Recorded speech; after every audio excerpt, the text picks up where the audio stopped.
আচলতে awareness creating কৰিব বিচাৰিছোঁ। আমি ইক' টুৰিজিম যিটো কনচেপ্ট, মানুহে ফূৰ্তি কৰক, মানুহে গছো ৰাখক, গছকো ভাল পাওক, প্ৰকৃতিক এনভাইৰমেণ্টৰ লগত মানুহে নিজকে এটা ভাল পাব। আজি চাওক, জংঘলৰ মাজত থাকি এই ছাঁত বহি যিটো সুখ পাইছে, সেই পোৱাৰ লগে লগে সেই গছৰ মৰমটো আহিব। এনেকুৱা এটা প্ৰকৃতিক মেছেজ দিবৰ কাৰণে আমি ইক' টুৰিজিম এটা চেণ্টাৰ ডেভেলপ কৰিব বিচাৰিছোঁ, যিটো ডেভেলপমেণ্ট নহয়, গছৰ মাজত থাকিব লাগিব। আৰু এইটোৰ কাৰণে BTC চৰকাৰে যোৱা মাহত এখন পিকনিক স্পট হিচাপে BTC পিকনিক স্পট হিচাপে ডিক্লেয়াৰ কৰা হৈছে। আমি মেছেজ এটাই দিব খুজিছোঁ, protect the forest and enjoy the forest, protect the environment and live with the environment. গতিকে এই মেছেজটো আমি দিব, সেইকাৰণে কোনো ইয়াত পাৰ্মানেণ্ট ঘৰ চৰ বনোৱা নাই। আজি মই তেওঁলোকক সকলোকে দিছোঁ যে যিমান হাবি জংঘল আছে তাৰ মাজত আমি ফুলৰ গছো লগাই দিওঁ, যাতে এটা সুন্দৰ ফুলনি হওক, সুন্দৰ এখন জেগা হওক, কোনো আৰ্টিফিচিয়েল পৰিৱেশ নাথাকে। আৰু মই ভাবোঁ যে ইয়াতে অকল সেইটোও নহয়, আমি ইণ্ডো ভূটান যিটো ৰিলেশ্যনশ্বিপ, আজি ভূটানৰ মানুহ আহিছে, আমিও ভূটানৰ মানুহ লগত যাম, সেই ৰিলেশ্যনটো যাতে অলপ ভাল হয়। আজি এখন মানুহক লগ পাবৰ কাৰণে জেগা এটা হওক। আৰু ইতিমধ্যে আমি কৈছোঁৱেই যে এই টুৰিষ্ট স্পট বনাবৰ কাৰণে আমি দাঁতগিৰিত 2.5 কোটি টকাৰ এটা IB ফাউণ্ডেশ্যন হৈ আছে। তো IBটো হ'বই, হোৱাৰ লগে লগে আমাৰ আৰু এটা টুৰিজিমৰ কাৰণে এটা নতুন ৰাস্তা এটা হ'ব। এইটোৱে আমাৰ উদ্দেশ্য।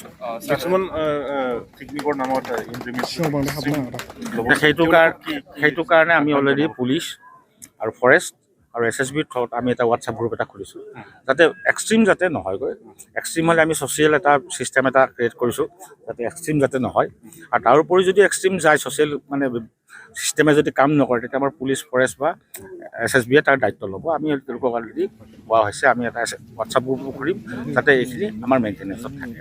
আৰু কোনে কিমান আহিছে সেইটো আমি সদায় ৰেকৰ্ড কৰোঁ, যাতে গধূলি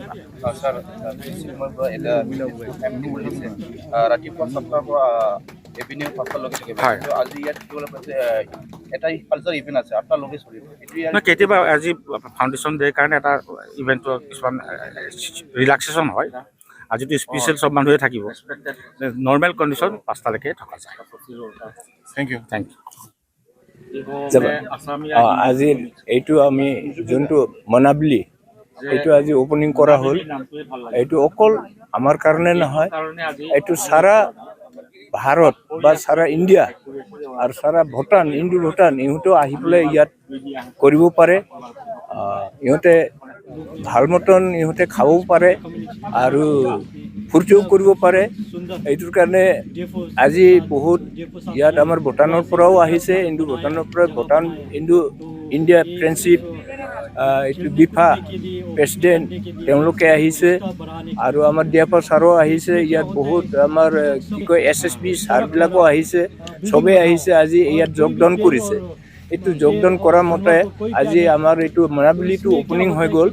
এইটো অপেনিং হোৱাত আজি ভূটানৰ পৰা আমি যি পাব লাগে, এইটো ফ্ৰেণ্ডশ্বিপ মদত এইবিলাক চব পালোঁ।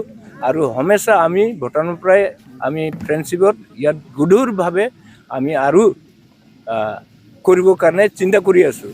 এইটো অকল ইয়াত আমি ভূটানৰ কাৰণে নহয়, অকল আমাৰ ইণ্ডিয়া, সাৰা ইণ্ডিয়া আৰু যিকোনো জেগাৰ পৰাই আহি ইয়াত খাব পাৰে এই পিকনিক স্পটত। এইটো আজি অপেনিং হৈ গ'ল, মোৰ ইমানে কোৱাটো শেষ হ'ল।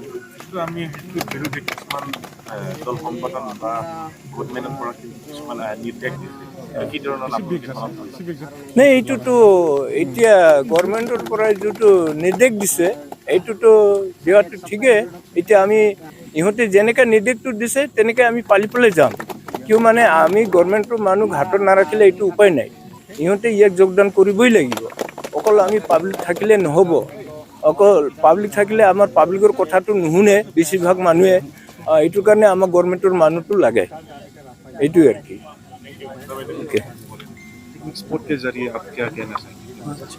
अच्छा, पहले तो जो पिकनिक स्पॉट बनाए वो हम लोग इंटरनेशनल बॉर्डर के बगल में बनाए।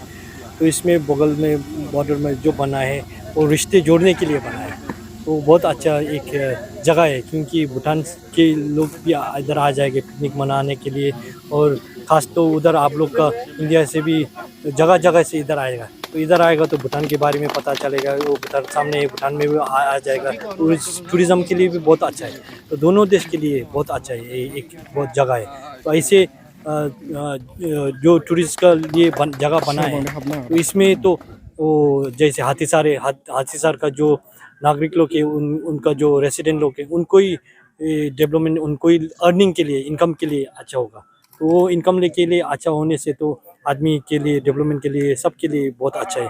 तो हमारा तरफ से तो ये जो पिकनिक स्पॉट बनाए, बहुत सोच के फिर ये क्या बोलेंगे, ऐसे एक जगह में बनाया है जिसमें नेचर का भी कुछ अप्रिशिएट करे, जिस नेचर को भी देखकर, नेचर को भी सोचकर कंजर्वेशन के लिए भी अच्छा है, मगर वो इको टूरिज्म के लिए, सबके लिए अच्छा है।